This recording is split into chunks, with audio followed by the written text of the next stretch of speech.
ये बहुत बार आपने सुना होगा कि जो खुशबू है वो इन तीसरी शक्तियों को अपनी तरफ थोड़ा अट्रैक्ट करती है। इसमें भी स्पेशल अगर बात करी जाए तो नंबर 1 कैटेगरी पे इत्र आता है।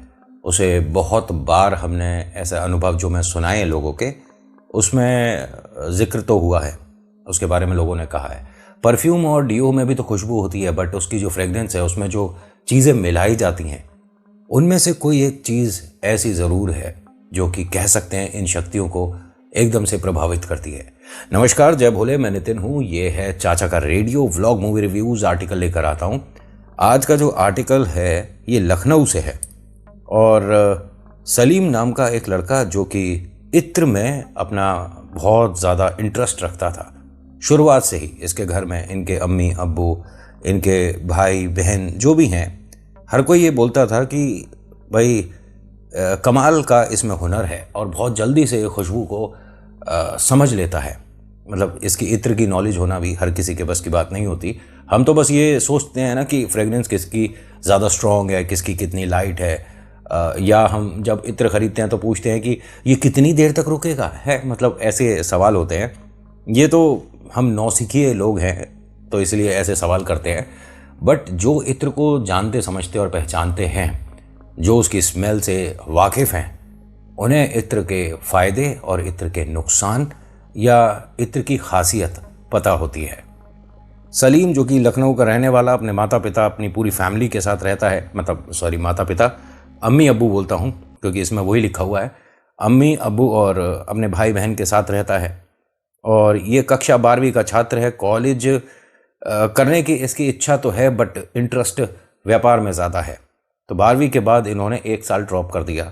उस बीच इन्होंने इत्र को सोचना, समझना, बनाना शुरू कर दिया और इनका ये बहुत छोटा सा व्यापार यारी दोस्ती के बदौलत चल रहा था। घर में सभी ने इनसे बोला कि देख सलीम, अगर तेरे को इसी चीज़ में इंटरेस्ट है तो इसकी पढ़ाई करना, इसके बारे में थोड़ा सा विशेष ज्ञान ले जो कि लोगों को कम पता हो। मुनाफा कैसे हो सकता है या इत्र को आप कैसे और अच्छा बेहतर बना सकते हो। उसने कहा उसके लिए मुझे एक, इनके यहाँ मैं गुरु बोलूँगा, ठीक है, इनके कोई इत्र के विशेषज्ञ थे। उनका नाम यहाँ पे लिखा है जावेद और आगे ब्रैकेट में बहुत लंबा नाम है तो मैं सिर्फ जावेद बोलूँगा, ठीक है। सलीम ने ये बताया कि मुझे जावेद जी हैं एक, जो कि 75-80 साल के हैं, उनके पास जाना पड़ेगा। लोगों ने उनके बारे में ये बताया कि अब उन्होंने इत्र वगैरह बनाना बंद कर दिया है और उसके बारे में ज़्यादा आप किसी को नॉलेज देते भी नहीं है। उनकी एक छोटी सी पहले दुकान हुआ करती थी जिसमें तमाम भीड़ लगा करती थी। लोग स्पेशल वैरायटी की खुशबू वगैरह लेकर आते थे और वो उसे बस ऐसे ही बना दिया करते थे। घर वालों ने कहा कि ठीक है, हम जानते तो हैं उन्हें, लेकिन तुम उनको या उनके गुस्से को बर्दाश्त कर पाओगे? सुना है बहुत ज़्यादा गुस्सैल हैं और एकदम से गुस्सा आ जाता है। मैं कभी उनसे मिला तो नहीं हूँ, लेकिन एक बार मिलने में क्या हर्ज है। इनके घर से 12-15 किलोमीटर का रास्ता था। इन्होंने अपना मोटरसाइकिल उठाया और चले गए सलीम जावेद जी से मिलने। अब वहाँ गए तो दरवाजे पर उन्होंने मना कर दिया और ये अकेले रहते थे। इनकी जो पूरी फैमिली है वो किसी और जगह रहती है, किसी और मकान में रहती है, लेकिन ये अपने इत्र की इन खाली बोतलों के बीच रहना पसंद करते हैं। 2 कमरों का छोटा सा मकान था। उसने दोबारा से रिक्वेस्ट करी, बेल रिंग करी, दरवाज़ा खटखटाया, लेकिन उन्होंने दरवाज़ा खोला नहीं और भीतर से ही बोल दिया कि मैं किसी से अब बात करना पसंद नहीं करता। तकरीबन आधा पौना घंटा इसने काफ़ी कोशिश करी तो अपने घर फ़ोन करा कि ऐसे तो उन्होंने मुंह पर दरवाज़ा बंद कर दिया, अब मैं क्या करूं। उन्होंने कहा भाई पहले ही बताया था कि थोड़ा उनका नेचर गुस्से वाला है, वो नहीं बात करना चाहते तो वापस लौट जा। उसने कहा नहीं, मैं वापस तो नहीं लौटूंगा। एक काम करता हूँ, मैं उनके लिए कुछ स्पेशल इत्र बना कर लाया था कि उनसे पूछूंगा कि मेरी मेहनत कैसी है। उन्होंने एक बार दरवाज़ा खोल दें और चेक कर लें इसे तो बेहतर रहेगा। माता पिता ने भी कहा, मतलब उनके अम्मी अबू ने भी कहा कि ठीक है, तू भी ज़िद्दी है और वो भी गुस्सैल, कॉम्बिनेशन बहुत अच्छा है, ट्राई करके देख ले दोबारा। उन्हें बुला कर देख। इसने दोबारा रिंग करी और काफ़ी कोशिश करी, नहीं खोला। तो इसने दीवार के ऊपर से ऐसे कूद कर, दरवाजे के बीच में इतनी सी जगह थी, उसके नीचे से शीशी जो थी इत्र की वो लुढ़का दी और कहा कि एक बार आप इसे ज़रा स्मेल करके देखें, आपके लिए ख़ास बना कर लाया था। उन्होंने स्मेल करा और दरवाज़ा खोल दिया। बैठो, सामने बैठो। क्या नाम है तुम्हारा? कुछ पानी वगैरह? उन्होंने कहा नहीं, कुछ नहीं, और मुझे बड़ी खुशी हुई कि आपने दरवाज़ा खोल दिया, मैं आपसे सीखना चाहता हूँ। उन्होंने कहा मैं ना सिखा सकता और ना मेरे पास अब कोई सिखाने के लिए इन्फॉर्मेशन बची है। सारी जो विद्या है, सारी जो नॉलेज है वो चली गई, और वो लेकर चला गया साथ में। जिसके लिए मैंने महक बनाई थी, वो महक उसे पसंद आ गई और उसने मेरी विद्या मुझसे छीन ली। बस मैं अब खुशबू को पहचान सकता हूँ, बना नहीं सकता। उन्होंने कहा आप जो बोल रहे हो हमारे को समझ नहीं आ रहा है, मतलब कौन लेके आ या क्या कह रहे हो आप? उन्होंने कहा बेटा जो देखिए, जैसे कोशिश करूँगा आपको अच्छे से समझ आए, क्योंकि इसमें बहुत सारे अल्फाज ऐसे हैं जो कि पहले तो उर्दू के हैं और उनके मायने जैसे मुझे जो दोस्तों ने मुझे बताया, पूछा, जो मेरे मुस्लिम दोस्त हैं उन्होंने जो बताया उसे हिंदी में कन्वर्ट करके कहानी में प्रस्तुत कर रहा हूँ। बाकी आपके ऊपर डिपेंड करता है। अच्छी लगेगी तो प्लीज़ चैनल को सब्सक्राइब करिएगा। इस तरह की और थोड़ी क्राइम रिलेटेड भी स्टोरीज़ यहाँ पर आती रहती हैं, और कभी व्लॉग और कभी रिव्यूज़ भी आ जाता है। ये तो रेडियो है, रेडियो पर तो कुछ भी बच जाता है ना। होता क्या है कि सलीम ने इन सवालों के साथ इनका बहुत दिमाग खाया, ये परेशान हो गए। 15 मिनट में बहुत सारे सवाल पूछ लिए। तो जावेद जी ने कहा कि एक काम करिए, आपने जितनी बात करी और जितना मैं समझा सकता था ठीक है, अब आप जाइए यहाँ से, क्योंकि अब वक्त किसी और का है आने का। उसके पहले आप चले जाओ यहाँ से तो बेहतर है, वरना हो सकता है कि आपसे भी सारा हुनर छीन ले।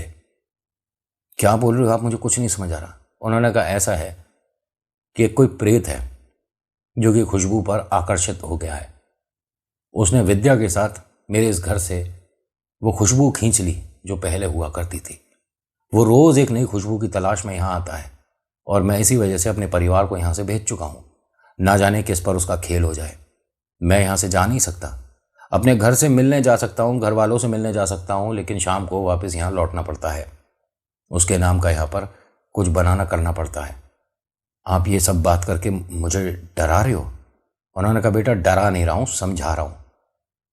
निकल जाओ सही समय रहते, और ये इत्र की शीशी अपने साथ ले जाना। ये मतलब आज से पहले ऐसा कुछ इसने अनुभव किया नहीं था। सलीम को समझ नहीं आ रहा था। अच्छा मैं आपसे कुछ चीज़ें पूछ सकता हूँ? ये बार बार घड़ी की तरफ देखें। अब भैया भूत प्रेत आत्मा घड़ी के हिसाब से तो चलते नहीं, उन्हें क्या मतलब टाइम से? लेकिन ना जाने क्यों ये ऐसा देख रहे थे, या सलीम को लगा कि वो घड़ी की तरफ देख रहे थे। ये भी हो सकता है कि वो किसी ऐसी शक्ति को देख रहे हैं जो कमरे में आ चुकी थी, और जावेद जी उसे भली भांति देख रहे थे। होता क्या है कि सलीम ने फिर से उनसे 2-3 सवाल करे, तो ये बार बार कभी इधर देखें, कभी घड़ी की तरफ देखें, कभी बाहर की तरफ देखें, और बड़े परेशान हो रहे थे। उसके सवालों को ये मानो कि इग्नोर कर रहे थे, सुन नहीं रहे थे। हर बात के बाद में बोलते थे कि मुझे इसके बारे में कुछ पता नहीं है, मुझे इसका इल्म नहीं है, मतलब बात को हम नहीं जानते, इसका हमारे पास कोई सॉल्यूशन नहीं है, we don't have any kind of answer. अब ये बार बार सवाल करे, वो बार बार मना कर दें, बार बार सवाल करे। इसे परेशानी हुई कि मैंने अपना समय ख़राब किया है। इनके बारे में लोगों ने बस बातें बना रखी हैं कि ये बहुत कुछ जानते हैं, इन्फॉर्मेशन है, नॉलेज है। मुझे तो लगता है मानसिक संतुलन ही ख़राब है। यहाँ से उठकर जब ये चल रहा था, अपनी शीशी को यहीं छोड़ता और कहता है कि एक मेरी तरफ से भेंट है, आप देखिए रखिए, और इसके सहारे आप मुझे कम से कम याद तो करेंगे। तो इनके जो ये गुरु हैं, जो नहीं हुए मतलब गुरु, ये कहते हैं कि इस शीशी को यहाँ से उठा लो। मैं याद करूँ या ना करूँ वो अलग बात है। अगर किसी और को ये इत्र की खुशबू, इत्र की महक पसंद आ गई और उसने याद करना शुरू कर दिया, तो तुम किसी को याद रहोगे भी नहीं। नहीं, मैं ये लेकर नहीं जा सकता, स्पेशल मैं आपके लिए ही बना कर लाया था।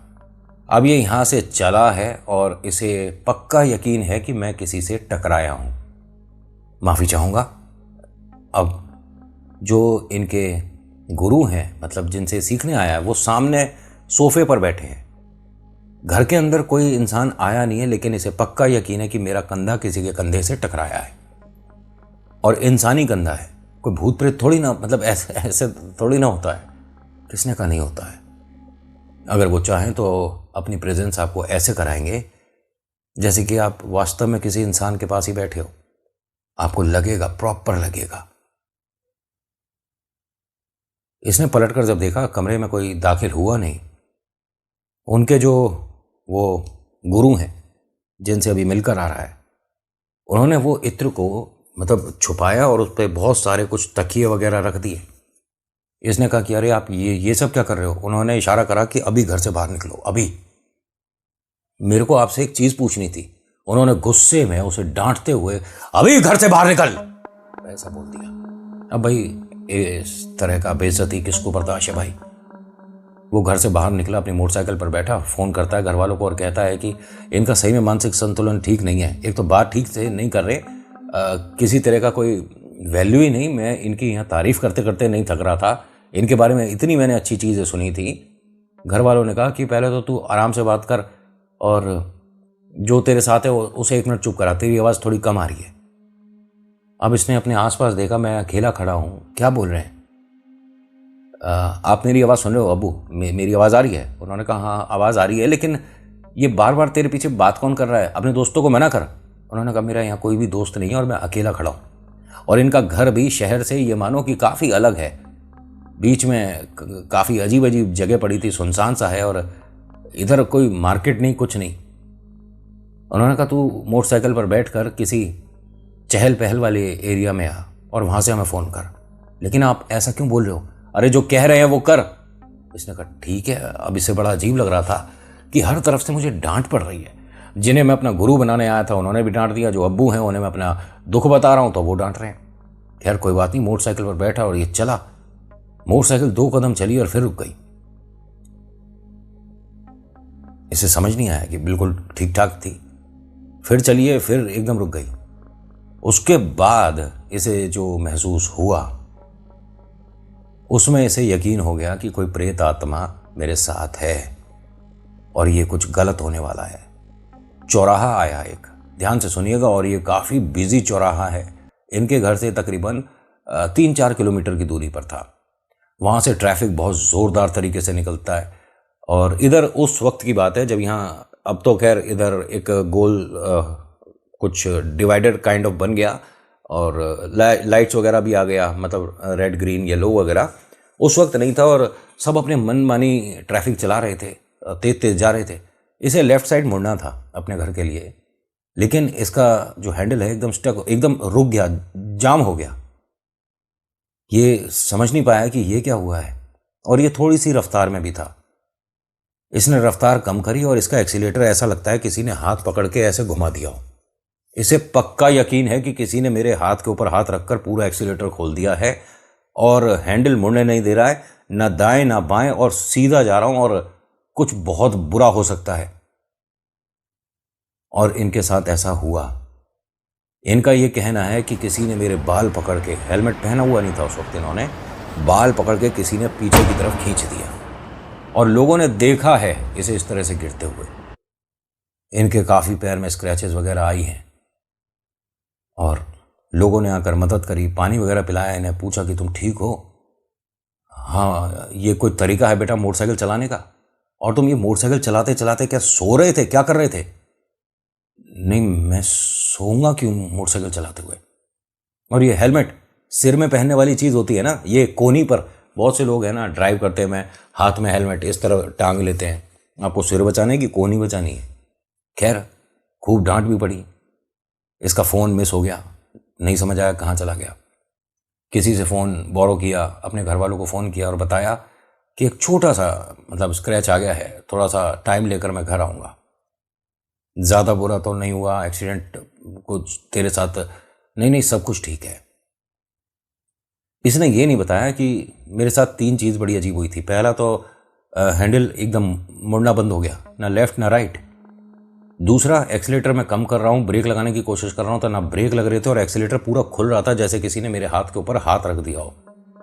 और जब ये चौराहा पार हुआ है उस वक्त मुझे प्रॉपर ध्यान है किसी ने दोनों हाथों से पकड़ के मेरे सिर और इस तरह से बाल पीछे खींच लिए। अब ऐसी कंडीशन में दुर्घटना तो होगी ही, इसके साथ ऐसे ही हुआ था। जब ये उठा तो उसने भीड़ में एक अजीब से आदमी को देखा। वो आदमी इसे छुप रहा था बार बार इसे देखकर, और मतलब भीड़ में जैसे लोग खड़े थे ना, तो उसका हाथ भीड़ में से आ रहा था और इसको छुए और एकदम से हटा ले हाथ। वो एकदम छुए और हाथ हटा ले। इसने हाथ पकड़ने की कोशिश करी, अरे कौन है, तो भीड़ में से सब लोग इधर उधर हुए कि शायद इसका कोई जान पहचान का है क्या। वो कहीं नहीं दिखा। इनका ये कहना है कि वो मुझे अजीब सी शक्ल का लगा, और मैं ये नहीं कह सकता कि वो राक्षस था, जिन्न था, प्रेत था इंसान सा ही, लेकिन उसकी एक्टिविटी कुछ अजीब लगी मुझे। मेरे साथ जो हुआ था वो थोड़ा अजीब था, डरावना था। ये बात डिस्कस करने के लिए मैं अपने गुरु के पास वापस उनके घर पर गया था, मोटरसाइकिल को जैसे तैसे ठीक करके। उनके घर पे ताला लग रहा है। सामने से कोई निकल रहा था। मैंने उनसे पूछा कि ये अभी कहीं गए हैं क्या। उन्होंने कहा 2 महीने से घर नहीं आए हैं, ये अब कहीं और रहते हैं। मैंने उनसे बताया कि मैं अभी इनके घर में अंदर गया हूं, बात करिए, बैठा हूं। तो उस आदमी ने चलते चलते बोला कि वो जिन्न होगा। उसके बाद मुझे समझ नहीं आया कि मैं क्या करूं। मेरे हाथ पैर ठंडे हो गए। मैं इतनी देर तक जिसके साथ बैठा था, समझाने की कोशिश कर रहा था, बात बता रहा था, वो जिन्न था। ऐसा कैसे हो सकता है। और मैं इत्र की खुशबू एक प्रेत को स्मेल करा रहा था, और वो बार बार मुझे जाने को क्यों बोल रहा था। क्या इसमें जिन्न में भी अच्छे और बुरे होते हैं। कहीं वो अच्छा जिन्न तो नहीं था जो कि मुझे बचा रहा था बुरी शक्तियों से। ये यहां से सीधा घर आया। घर पर आने के बाद इसने पहली बार एक ऐसी बात बोल दी जिसे सुनकर घर वाले सब हैरान हो गए। इसने कहा, आज के बाद हमारे घर में इत्र नहीं आएगा, और मैं आज के बाद इत्र का काम नहीं करूंगा। उसके बाद इन्होंने अपनी पढ़ाई कुछ और करी, इंजीनियरिंग शुरू करी, और कहते हैं कि वो डरावना जो लम्हा था वापस जिंदगी में रिपीट नहीं हुआ। उस घर क्या, उस गली भी जाना अब मुनासिब नहीं लगता इन्हें। खैर, आज के आर्टिकल में इतना ही। आपको कैसा लगा बताना ज़रूर। अगर मैं ठीक से सुना पाया तो प्लीज़ चैनल को सब्सक्राइब करिएगा, कमेंट में लिखिएगा 2 बातें, और बताना कहाँ से आप ये वीडियो देख रहे हो। So thank you so much for watching. मेरा नाम नितिन। मुलाकात करूँगा एक नेक्स्ट वीडियो में। हर हर महादेव, जय भोलेनाथ। धन्यवाद।